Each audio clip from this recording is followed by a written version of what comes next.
Okay, unit 2 का ही कुछ portion बाकी है और वो हमारा ये है मोशन अंडर सेंट्रल फोर्सेस। तो इसमें जो जो क्वेश्चन बन सकते हैं अपन उन्हीं पे फोकस करेंगे। सबसे पहले सेंट्रल फोर्स की डेफिनेशन आती है। तो सेंट्रल फोर्स की डेफिनेशन में आपको ये लिखना है कि अगर कोई फोर्स जो हो, if in any force field, if the force acting on a particle, यानी किसी फोर्स फील्ड में किसी पार्टिकल पर लग रहा फोर्स, अगर उसमें ये फॉलोइंग कैरेक्टरिस्टिक्स हो उसके पास, ठीक है, ये फीचर्स हो उसके, तभी, यानी इन कंडीशंस को वो फॉलो करता हो, तभी उसे सेंट्रल फोर्स कहा जाएगा, अदरवाइज नहीं कहा जाएगा। तो पहली कंडीशन क्या होगी? The line of action of force passes through any fixed point. एक तो जो फोर्स किसी पार्टिकल पे लग रहा होगा, तो उसकी जो लाइन ऑफ एक्शन है, लाइन ऑफ एक्शन का मतलब ये होता है कि मान लीजिए जैसे दो चार्ज लेते हैं, प्लस क्यू है और यहाँ पे माइनस क्यू है, तो ये प्लस क्यू जो है वो माइनस क्यू पर फोर्स लगाएगा, अपनी तरफ लगाएगा। तो यहाँ पे ये जो लाइन ऑफ एक्शन है ये किसी फिक्स पॉइंट से पास होनी चाहिए, ठीक है। दूसरा आपके पास है कि the magnitude of force depend upon the distance from the centre of force to the particle. और जो भी इन दोनों के बीच में लगने वाला फोर्स हो, यानी प्लस क्यू जो माइनस क्यू पे लगा रहा है, माइनस क्यू जो प्लस क्यू पे लगा रहा है, इन दोनों के बीच में जो लगेगा फोर्स हो, वो इन दोनों के बीच की डिस्टेंस पे डिपेंड करना चाहिए, जो कि हम जानते हैं कूलम लोग कहता है के Q one Q two upon R square होता है, तो वहां आर का पार्ट आ जाता है, तो डिस्टेंस पे डिपेंड करने वाला होना चाहिए। तो इन जनरल आपको यहाँ पर सेंट्रल फोर्स की डेफिनेशन में ये लाइन लिखनी है, ये लाइन लिखनी है, सेकंड पॉइंट लिखना है, और फिर डायरेक्टली आपको मैथमेटिकल में ये लिखना है। इसका मतलब लेफ्ट हैंड साइड में आपके पास जो फोर्स लिखा हुआ है वो वेक्टर क्वांटिटी है, तो वेक्टर लगाया हुआ है, और क्योंकि वो डिस्टेंस का फंक्शन है इसलिए ब्रैकेट में आर लिखा हुआ है, और राइट हैंड साइड में उसका मैग्नीट्यूड अलग किया हुआ है और उसकी डायरेक्शन अलग की हुई है। तो डायरेक्शन जो है यूनिट वेक्टर से बताई हुई है, वो यूनिट वेक्टर जो है वो आपके पास आर कैप यही बता रहा है कि वो किसी फिक्स्ड पॉइंट से उसकी लाइन ऑफ एक्शन गुजरेगी, और जो पहला वाला पार्ट है, मैग्नीट्यूड वाला पार्ट है, वो पॉइंट नंबर 2 को जस्टिफाई कर रहा है कि फोर्स जो है वो डिस्टेंस पे डिपेंड कर रहा है, इसलिए आर का फंक्शन है। ओके, इसके एग्जाम्पल में आपको ध्यान रखना है, आप ग्रेविटेशनल फोर्स और इलेक्ट्रिक फोर्स कर सकते हो। तो ग्रेविटेशनल फील्ड क्या होता है अपना, जीएम अपॉन आर स्क्वायर होता है, और ये हमेशा अट्रैक्टिव नेचर का होता है इसलिए नेगेटिव आया है। और इलेक्ट्रिक फील्ड जो होती है वो हमारे पास पॉजिटिव या नेगेटिव दोनों हो सकती है, तो ये रिपल्सिव या अट्रैक्टिव दोनों हो सकती है। तो सेंट्रल फोर्स की डेफिनेशन विद एग्जाम्पल आपके पास ये दोनों आ जाएंगे। अब आपके पास एग्जाम में पूछा जा सकता है कि प्रूव कीजिए the motion of particle under central force is always in a plane. Prove कीजिए कि अगर किसी पार्टिकल पे सेंट्रल फोर्स लग रहा है तो उसकी जो गति होगी वो एक ही प्लेन में होगी। तो इसका डेरिवेशन स्टार्ट करते हैं। हमें पता है, अभी अभी हमने जो सेंट्रल फोर्स का एक्सप्रेशन देखा था, इक्वेशन 1 देख लीजिए। इक्वेशन 1 को दोनों साइड में आर वेक्टर से मल्टीप्लाई करते हैं, तो इधर आ जाएगा आर का क्रॉस वेक्टर, और यहाँ पर भी अपने पास ये तो मैग्नीट्यूड है, मैग्नीट्यूड से वेक्टर कभी मल्टीप्लाई नहीं होता है, तो ये जो आर कैप है ये आर वेक्टर से क्रॉस मल्टीप्लीकेशन होगा। तो दोनों साइड में आर वेक्टर से क्रॉस मल्टीप्लीकेशन करेंगे तो एलएचएस में तो ये मिल रहा है, आरएचएस में हमें ये मिलेगा, और यहाँ पर देखिए सेम वेक्टर अपने आप से जब क्रॉस प्रोडक्ट करता है तो उसकी वैल्यू 0 आती है, तो ये 0 मिल जाएगा हमें, ठीक है। अब हम जानते हैं कि न्यूटन के सेकंड लॉ से फोर्स होता है मास इनटू एक्सेलरेशन, तो इस एफ की जगह अपन ये पुट कर सकते हैं, और राइट हैंड साइड हमारा क्या आ जाएगा, 0 आ जाएगा, तो हमें ये मिल जाएगा। एम को आप राइट हैंड साइड में ले जाएंगे तो वो 0 हो जाएगा, और हमें ये वाली इक्वेशन मिल जाएगी। अब देखिए इसको छोड़ दीजिए, अब मान लीजिए हम एक टर्म सॉल्व करते हैं। हम r cross D R by D T के ऊपर अगर d by D T apply करते हैं तो हमें क्या मिलेगा, यहाँ दो टर्म है, दो टर्म में डिफरेंशिएशन का तरीका क्या होता है, एक का डिफरेंशिएशन करके second term constant, second term का डिफरेंशिएशन करके फर्स्ट टर्म कांस्टेंट। तो सबसे पहले ये D by D T R पे अप्लाई होगा, उस वक्त सेकंड पार्ट कांस्टेंट रहेगा, तो हमें मिलेगा D R by D T और सेकंड वाला कांस्टेंट, प्लस फिर आर जो है वो कांस्टेंट रहेगा, और ये डी बाई डी टी इस पे अप्लाई होगा, तो डबल बार डेरिवेशन डिफरेंशिएशन हो जाएगा, तो हमें मिलेगा। और अगर अपन देखते हैं इसको तो ये हमारे पास क्या मिलेगा, यहाँ पे 0 आ रहा है। ये 0 कैसे आएगा, ये 0 कैसे आएगा, क्योंकि देखो यहाँ तो आपके पास ये तो हो जाएगा वेलोसिटी और क्रॉस वेलोसिटी, तो ये टर्म तो पहले ही 0 हो जाएगा, करेक्ट। और ये जो सेकंड वाला टर्म है ये कहाँ से जीरो होगा, ये यहाँ से जीरो होगा, इस वाली इक्वेशन से यहाँ पर पुट कर देते हैं। ये मिला है ना अपन को, r cross D two R by D T square है और यही r cross D two R by D T square, तो जीरो हो जाएगा, तो ये हमें जीरो मिल जाएगा। ओके, तो LHS में अपने पास क्या है, ये वाला टर्म है और राइट हैंड साइड में हमें क्या मिल रहा है, जीरो मिल रहा है। इसका मतलब क्या हो जाएगा, कोई भी टर्म, किसी भी टर्म का अगर फर्स्ट डिफरेंशिएशन जीरो होता है तो वो टर्म क्या होती है, कांस्टेंट होती है। तो अपने पास ये क्या मिल जाएगा, कांस्टेंट। बट क्योंकि लेफ्ट हैंड साइड में दो वेक्टर है, r भी वेक्टर है और dr बाई dt भी वेक्टर है, तो अगर a क्रॉस b करोगे तो आपको हमेशा जो भी चीज मिलेगी वो वेक्टर क्वांटिटी ही मिलेगी, इसलिए c वेक्टर मान लेते हैं। तो यहाँ पर अपन ने मान लिया स्मॉल h, इसके ऊपर वेक्टर लगा दिया और ये क्या रहेगा, कांस्टेंट। जब कोई वेक्टर कांस्टेंट होता है तो उसका मैग्नीट्यूड और उसकी डायरेक्शन, ध्यान रखिएगा, जब कोई वेक्टर कांस्टेंट होता है तो उसका मैग्नीट्यूड भी कांस्टेंट रहेगा और उसकी डायरेक्शन भी चेंज नहीं होनी चाहिए। तो h is a constant vector which does not depend upon time and is perpendicular to the plane made by r and dr by dt। ये जो h की दिशा होगी ये किसकी दिशा के परपेंडिकुलर होगी, हम जानते हैं कि जो c वेक्टर होता है वो a के परपेंडिकुलर भी होता है और b के भी परपेंडिकुलर होता है। तो r और dr by dt दोनों से मिलकर अगर कोई प्लेन बनता है तो मान लीजिए जैसे ये r वेक्टर है हमारा, इधर हमारा dr बाई dt हो जाएगा, तो इन दोनों से मिलकर जो प्लेन बनेगा ये h वेक्टर उसके परपेंडिकुलर होगा, यानी कि ये x में है, मान लीजिए ये y में है, तो अपना z में आ जाएगा कौन सा, h वेक्टर। अब h वेक्टर की दिशा कभी भी चेंज नहीं होनी चाहिए, तो अगर h की दिशा चेंज नहीं होनी चाहिए, इसके लिए जरूरी है कि इन दोनों से मिलकर बनने वाला जो प्लेन है वो प्लेन ऊपर नीचे नहीं होना चाहिए। क्योंकि देखो h वेक्टर क्या है, इन दोनों से मिलकर बना हुआ जो प्लेन होगा उस प्लेन के परपेंडिकुलर। तो मेरा वीडियो देखिएगा, सपोज ये वाला प्लेन बना हुआ है और जो h वेक्टर मिला है वो इसके परपेंडिकुलर मिला है। अब हमारी कंडीशन ये है कि h की डायरेक्शन चेंज नहीं हो सकती, तो नीचे वाला प्लेन अगर ऊपर नीचे या टेढ़ा भी हुआ तो हमारा इसका परपेंडिकुलर जो वेक्टर है वो भी चेंज हो जाएगा। तो ये कांस्टेंट रहने के लिए जरूरी है कि ये जो प्लेन है वो हमेशा इसी प्लेन में रहे जिसमें ओरिजिनली है। तो पार्टिकल की पोजीशन वेक्टर और उसकी वेलोसिटी हमेशा एक प्लेन में रहेगी। अब पार्टिकल की पोजीशन वेक्टर और वेलोसिटी अगर एक ही प्लेन में रहेगी, इसका मतलब क्या है कि पार्टिकल केवल उसी प्लेन में मूव करेगा। और यही हमें प्रूव करना था कि सेंट्रल फोर्स में, ये देखिए, the motion of particle is always in a plane. तो हमने प्रूव कर दिया कि मोशन जो है वो एक ही प्लेन में रहेगी, क्योंकि जो प्लेन है उसके परपेंडिकुलर वाली जो वैल्यू है वो चेंज नहीं होनी चाहिए। It means that the plane made by r and dr vector should remain constant, hence motion of particle under central force is always in a plane. ठीक है, यहाँ पे हमारे पास ये चीज हो जाती है। उसके बाद हम यहाँ पे ये चीज बाद में आ जाएगी, उसमें कर लेंगे अपन कंजर्वेशन ऑफ एंगुलर मोमेंटम में कर लेंगे, तो ये चीज आप ना करेंगे तो भी कोई दिक्कत नहीं है। अच्छा, इक्वेशन ऑफ, ये इंपॉर्टेंट है, equation of motion of particle under central force. Central force में इक्वेशन ऑफ मोशन हमें निकालना है, तो हम 2D में, क्योंकि हमें पता चल गया ना कि पहली बात पार्टिकल एक ही प्लेन में मूव करेगा, अगर वो एक ही प्लेन में मूव करेगा तो हमें z एक्सिस लेने की जरूरत नहीं है, हम केवल xy प्लेन लेंगे। तो ये हमारे पास पिक्चर में xy प्लेन है, किसी टाइम पे पार्टिकल यहाँ रखा हुआ है P पॉइंट पे, कोऑर्डिनेट उसके xy है, डिस्टेंस r है और यहाँ पे एंगल थीटा बन रहा है। तो आप जानते हैं कि जो x कोऑर्डिनेट होगा वो कितना होगा, r cos थीटा, और जो y कोऑर्डिनेट होगा वो कितना होगा, r sin थीटा। तो x is equals to r cos theta और y इज इक्वल्स टू हमारे पास r sin थीटा हो जाएगा। ये रिलेशन है कार्टेशियन कोऑर्डिनेट्स में। कार्टेशियन कोऑर्डिनेट का मतलब xy और पोलर कोऑर्डिनेट ध्रुवीय निर्देशांक जो कि होते हैं r थीटा, उनमें आपको ये रिलेशन पता होना चाहिए।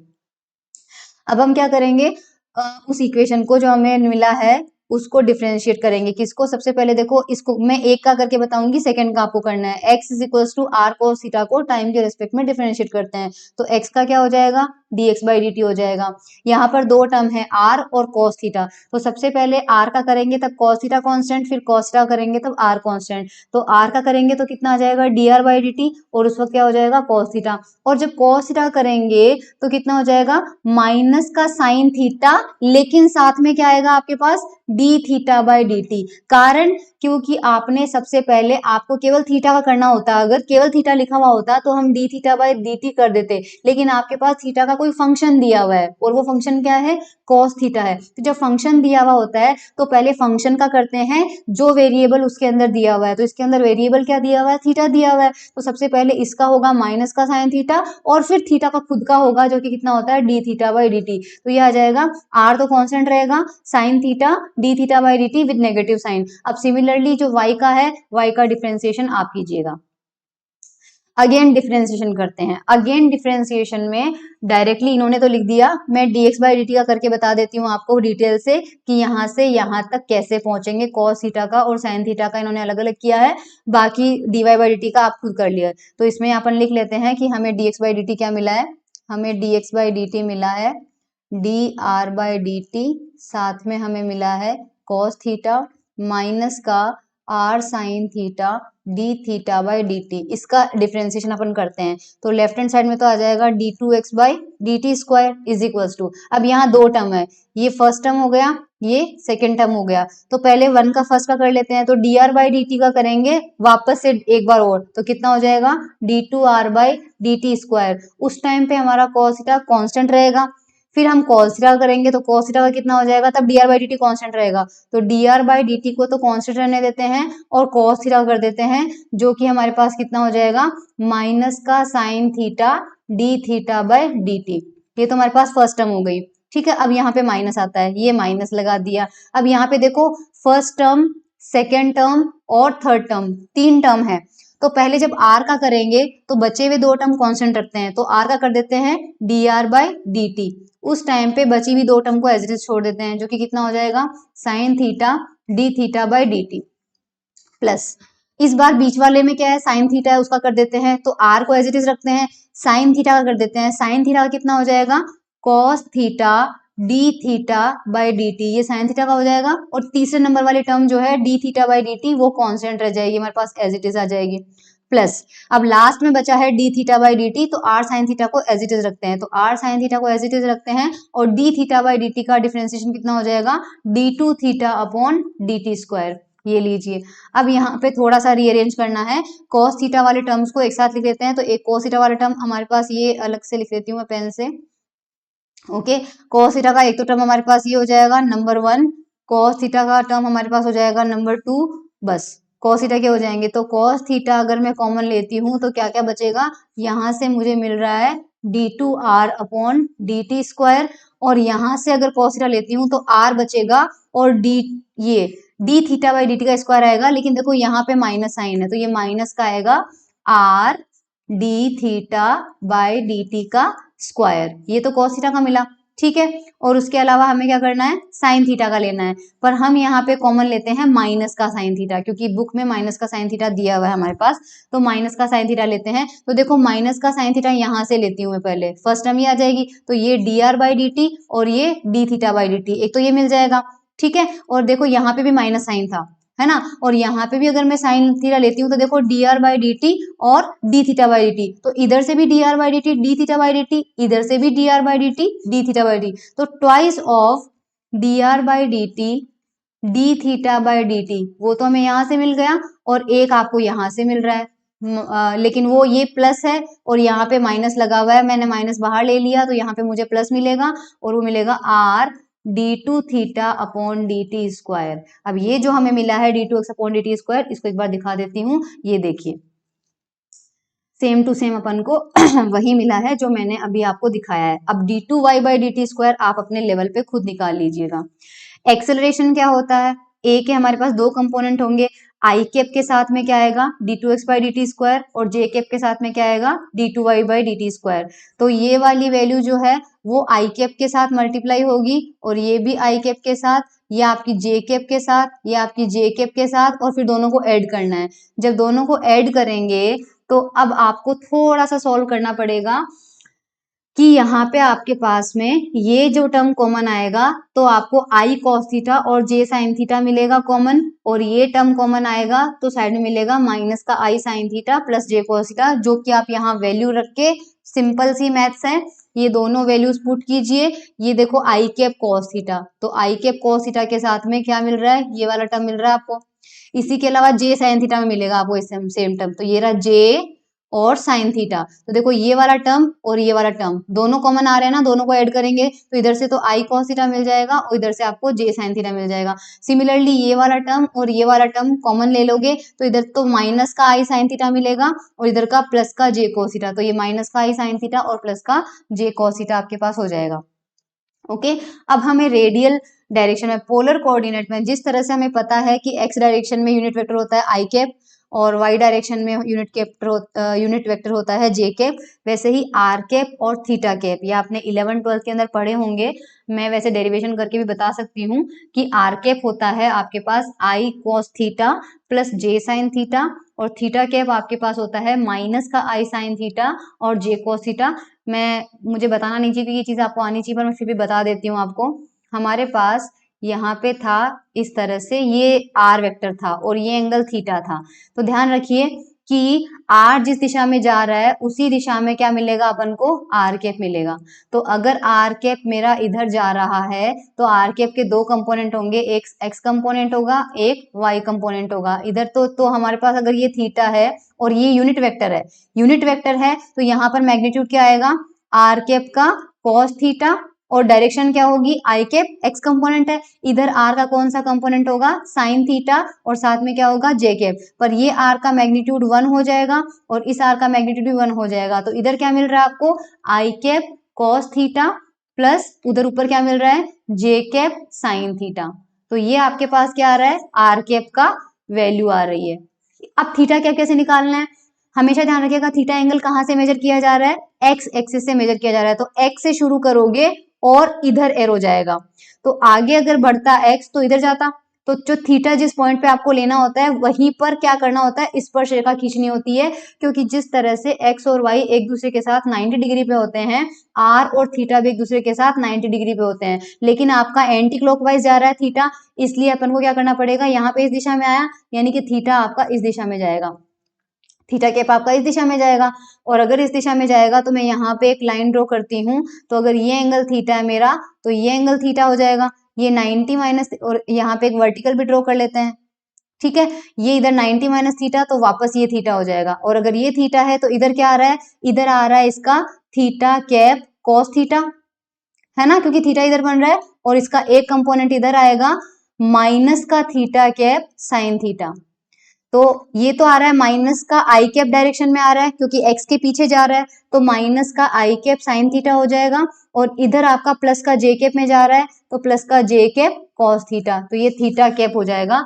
अब मैं आपको दिखा देती हूँ, तो ये रहा आर वेक्टर आर कैप और ये रहा unit vector theta cap correct. तो आपके पास ये क्या है, आर कैप, और ये क्या है, थीटा कैप। तो एक्सेलरेशन क्या हो जाएगा आपका, ये देखिए एक्सेलरेशन में क्या लिखना है आपको, ये वाला टर्म आ रहा है आर कैप के साथ, ये वाला टर्म आ रहा है थीटा कैप के साथ। अब जो आर कैप के साथ आ रहा है उसको हमने नाम दे दिया ए आर, जो थीटा कैप के साथ आ रहा है उसको नाम दे दिया ए थीटा। तो एक्सेलरेशन हमारे पास ये हो जाएगा।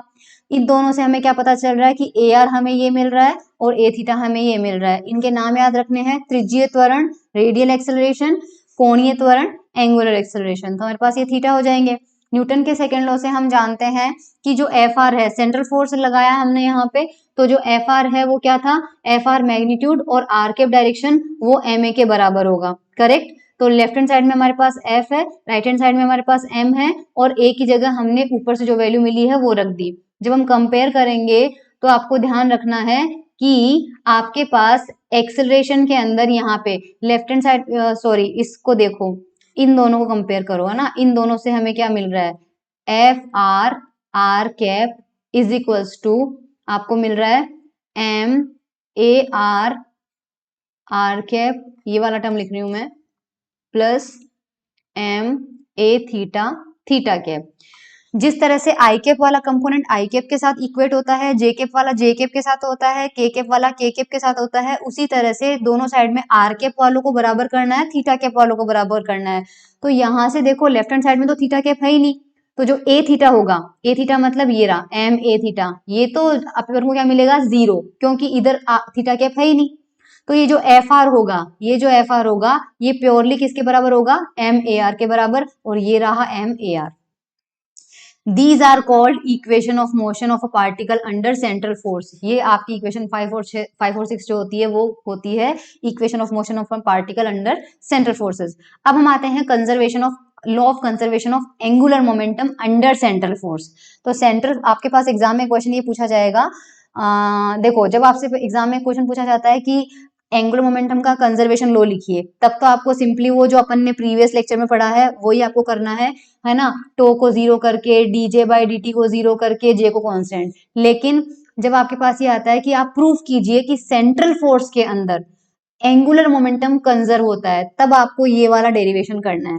तो इक्वेशन 6 से शुरू करते हैं। इक्वेशन 6 को बोल रहा है आर से मल्टीप्लाई कर दो दोनों साइड में, तो इधर से भी आर से कर देते हैं और इधर से 0 से मल्टीप्लाई होकर 0 ही हो जाएगा।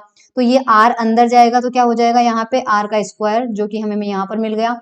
यहाँ पे 2 के साथ में आर नहीं है तो यहाँ पे आर आ जाएगा, तो ये आर अपने पास हो गया।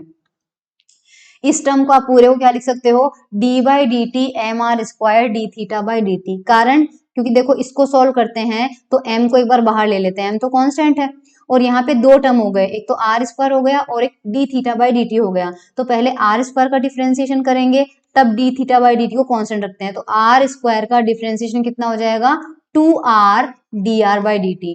2r के साथ में dr बाई डी टी क्यों लगा, क्योंकि ये r का फंक्शन था। सिर्फ r होता तो हम dr बाई डी टी करते, बट r का फंक्शन है आर स्क्वायर, तो पहले फंक्शन का करना पड़ता है r के रेस्पेक्ट में विच इज 2r, और फिर r का करना पड़ता है t के रेस्पेक्ट में। उस वक्त तक आपका D theta by D T constant होना चाहिए, प्लस फिर आर स्क्वायर हमारा कॉन्स्टेंट रहेगा और D theta by D T का हो जाएगा जो कि कितना हो जाएगा, D two theta upon D T square. और ये देखिए वापस आपको यही टर्म मिल रहा है, इस वजह से हम इसको लिख सकते हैं। और ये 0 आ रहा है, 0 आ रहा है तो आपके पास में यहाँ पर देखिए ये वाली जो क्वांटिटी है that is M R square, और D theta by D T क्या होता है, ओमेगा होता है। और अभी अभी थोड़ा पिछले लेक्चर में अपन ने पढ़ा था एम आर स्क्वायर क्या होता है, आई मोमेंट ऑफ इनर्शिया, और ये होता है ओमेगा, और आई ओमेगा हमने क्या पढ़ा था, जे होता है। तो ये जो है M R square D theta by D T, इसे आप लिख सकते हैं जे, तो D J by D T J आता है और जे आपका क्या हो गया, constant. This is the law of conservation of angular momentum under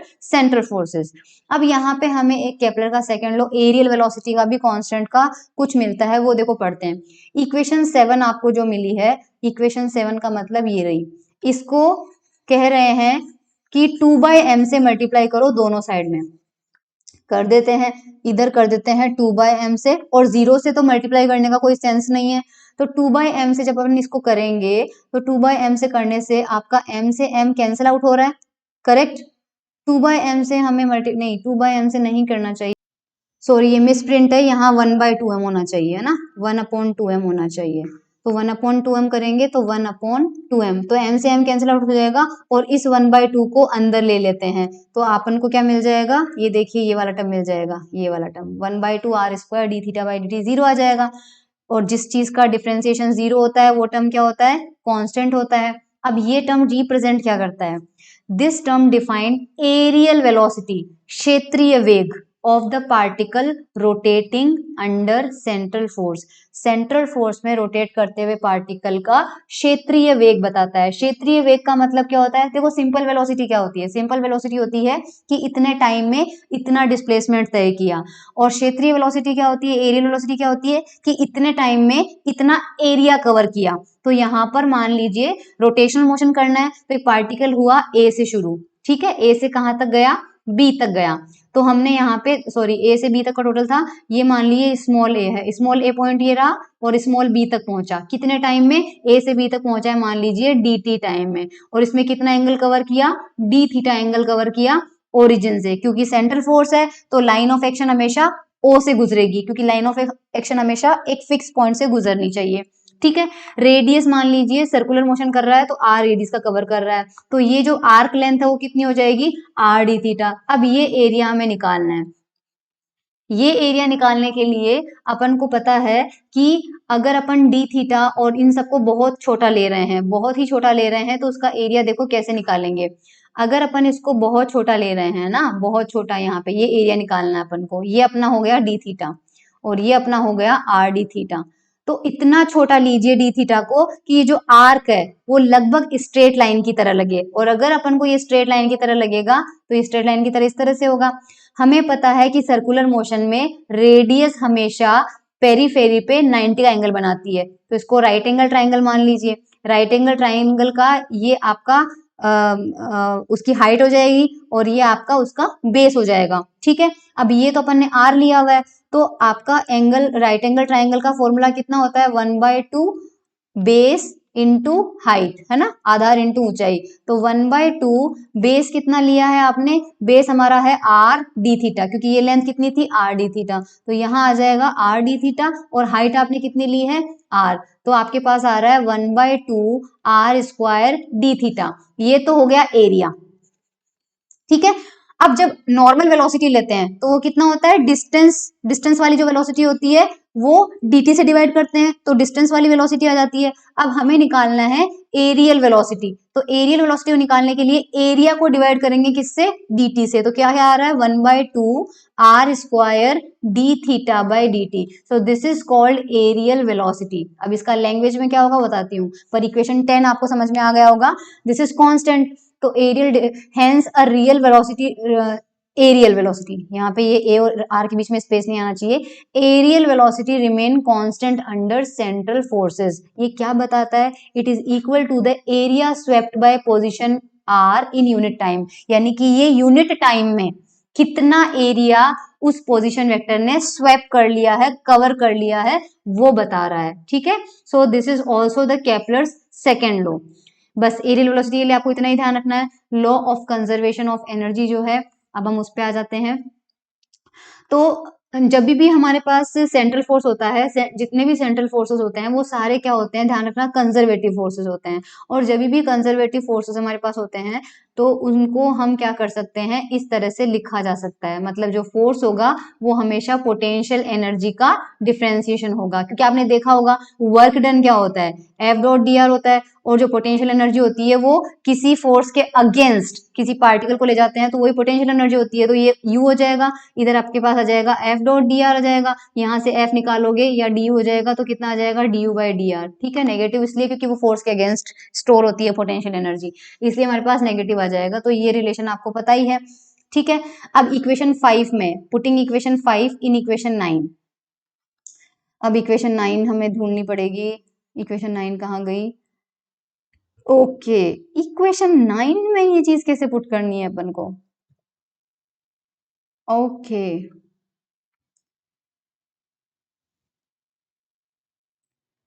okay, so equation 5 ये रही, इक्वेशन 5 को अपन रीराइट कर लेते हैं एक बार, इक्वेशन 5 को, तो m d2r upon D T square minus, और ये हमें मिल रहा है r D theta by D T का square is equals to F R, okay. एक तो हमें मिल रहा है, वो बोल रहा है कि इसकी जगह माइनस का D U by D are रखो, और इसको एक बार अंदर ले लेती हूँ मैं, तो m D two R upon D T square minus का m R D theta by D T square is equals to minus का D U by D R, okay, कोई प्रॉब्लम नहीं है।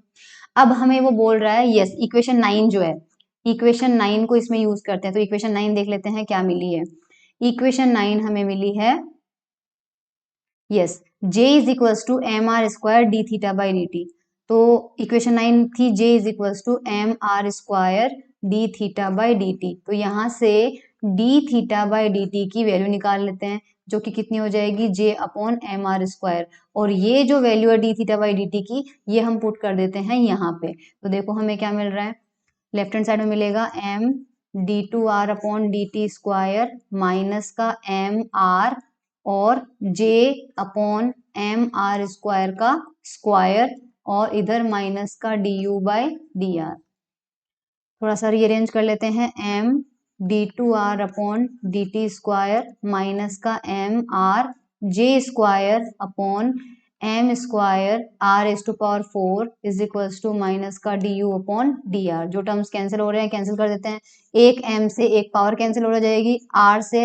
r की पावर 4 कैंसिल आउट हो जाएगी, तो m D two R upon D T square minus J square upon हमें यहाँ पे मिल रहा है M R cube is equals to minus का D U by D R. Let see यही इक्वेशन मिली हुई है क्या हमें, ये जो कहना चाह रहा है उसके बाद में, यस, ये रहा, ये मिल गई हमें इक्वेशन, जे स्क्वायर वाले टर्म को राइट हैंड साइड में भेज दिया, ये इक्वेशन अभी अभी अपन को मिल गई है, बस यहाँ लेफ्ट हैंड साइड में लिखा था मैंने जे स्क्वायर वाले टर्म को, तो राइट हैंड साइड में भेज दिया, ठीक है, तो हम डायरेक्टली यहाँ तक आ चुके हैं। अब इसके बाद हम जानते हैं कि अगर 1/r² का डिफरेंशिएशन किया जाए r के रेस्पेक्ट में, तो 1/r² का कितना होता है, माइनस का 2/r³ होता है। ठीक है, तो यहाँ से लेफ्ट हैंड साइड जो है वो एज इट इज आएगा। राइट हैंड साइड में हमें क्या मिल रहा है यहाँ पे, वो चीज आपको समझनी है, कहाँ पे पुट करना है, जस्ट अ मिनट। इसको पहले उधर भेजना है हमें, है ना, तो m d2r upon dt² is equals to minus का du/dr, या फिर अपन यहीं पे कर सकते थे, रुको इसी के कर लेते हैं, यहीं पे कर लेते हैं, है ना। तो इसको एज इट इज रखते हैं, m d2r अपॉन dt²। अब देखिए d/dr 1/r² माइनस का 2/r³ मिल रहा है। हमारे पास यहाँ पे क्या है, माइनस साइन भी है और r³ भी है, यानी हमें माइनस का 1/r³ मिल रहा है। तो माइनस का 1/r³ निकालने के लिए इस 2 को नीचे ले जाते हैं इधर, तो 1/2 d/dr 1/r² कितना मिल रहा है, माइनस का 1/r³। तो क्या लिख सकते हैं, या फिर d/dr और इस 2 को अंदर ले जाते हैं तो 1/2r² हो जाएगा, और वो कितना मिल जाएगा, माइनस का 1/r³। तो इसमें 1/r³ की जगह देते हैं, बाकी j²/m को एज इट इज रखती हूँ, पर ये माइनस मैंने इंक्लूड कर लिया है तो यहाँ पे प्लस आ जाएगा। ओके, तो j² as it is upon m as it is, और जो 1/r³ था माइनस का, उसकी जगह हम लिख सकते हैं d/dr 1/2r²।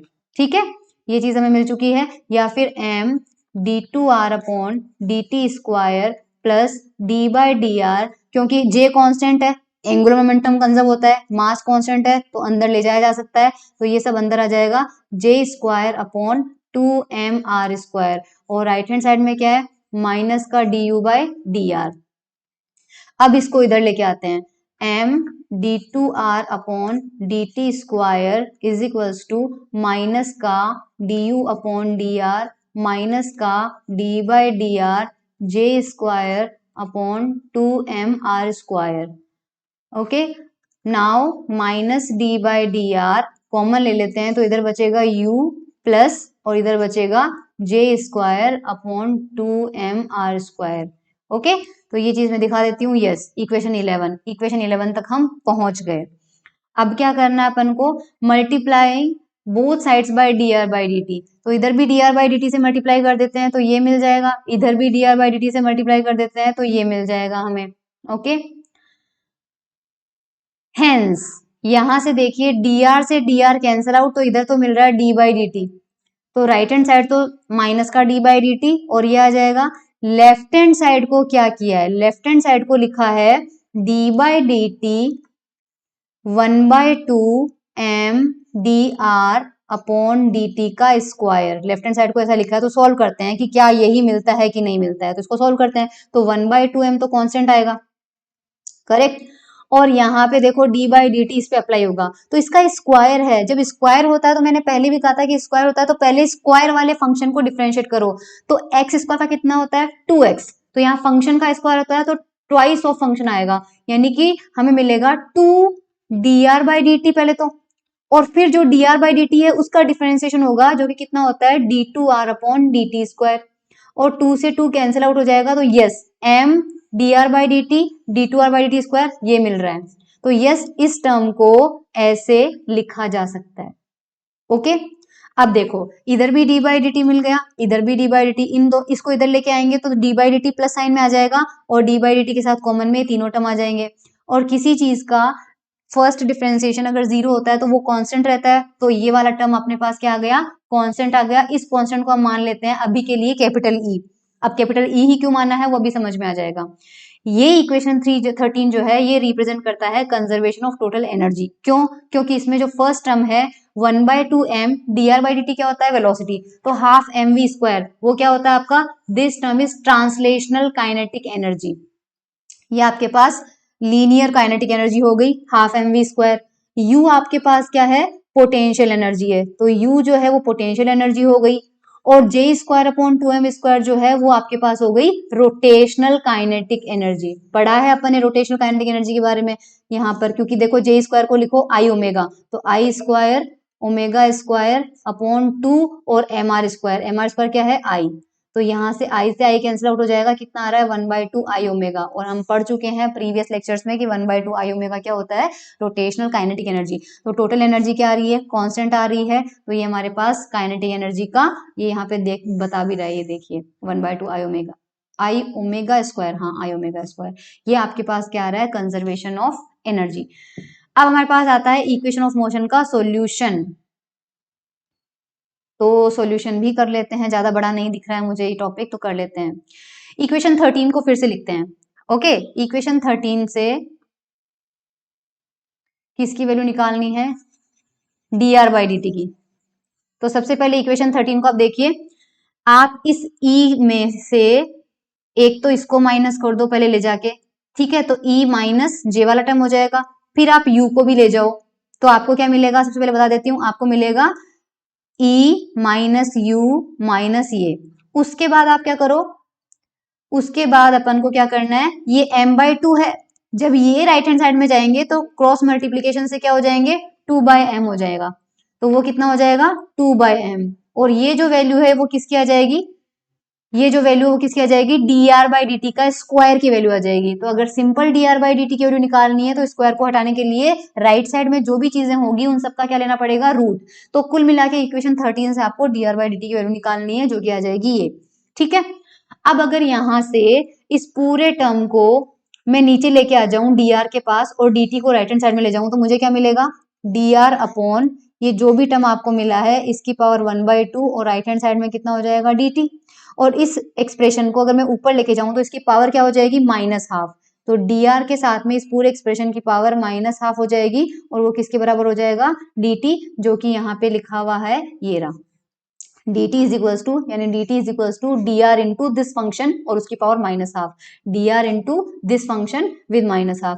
दोनों साइड में इंटीग्रेशन लगाएंगे, तो यहाँ t का इंटीग्रेशन 0 से t हो जाएगा, और यहाँ पर मान लीजिए t इक्वल टू 0 पर उसकी ऑलरेडी पोजीशन कितनी थी, r इक्वल टू r0, तो r0 से लेके r तक का इंटीग्रेशन हो जाएगा।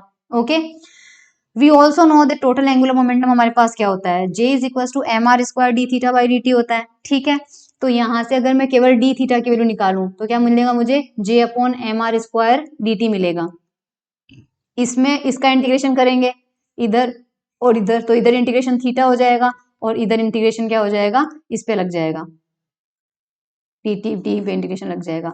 तो इक्वेशन 16 और 17 जो है, they can be used for determination of r and theta at some time t, मतलब r और थीटा की वैल्यू हमने निकाली है टाइम के फंक्शन में। ये देखो यहाँ से तो थीटा मिलेगा as a function of time, है ना। और इक्वेशन 16 में देखो, ये यहाँ से सॉल्व करेंगे तो हमें r की वैल्यू मिल जाएगी और as a function of time, और ये इक्वेशन 16 से मिलेगा और ये इक्वेशन 17 से मिलेगा। तो हेडिंग क्या थी अपने पास, सॉल्यूशन, इक्वेशन ऑफ मोशन का सॉल्यूशन। तो इक्वेशन ऑफ मोशन में r और थीटा आ रहे थे, r और थीटा हमने कैलकुलेट कर लिए t के टर्म्स में, ठीक है। अब आते हैं ट्रेजेक्टरी पे, ट्रेजेक्टरी का देख लेते हैं कितना लंबा है, उस अकॉर्डिंग जाएंगे। ओके, ट्रेजेक्टरी वाला पार्ट बहुत लंबा है, इसलिए इसे हम नेक्स्ट लेक्चर में करेंगे।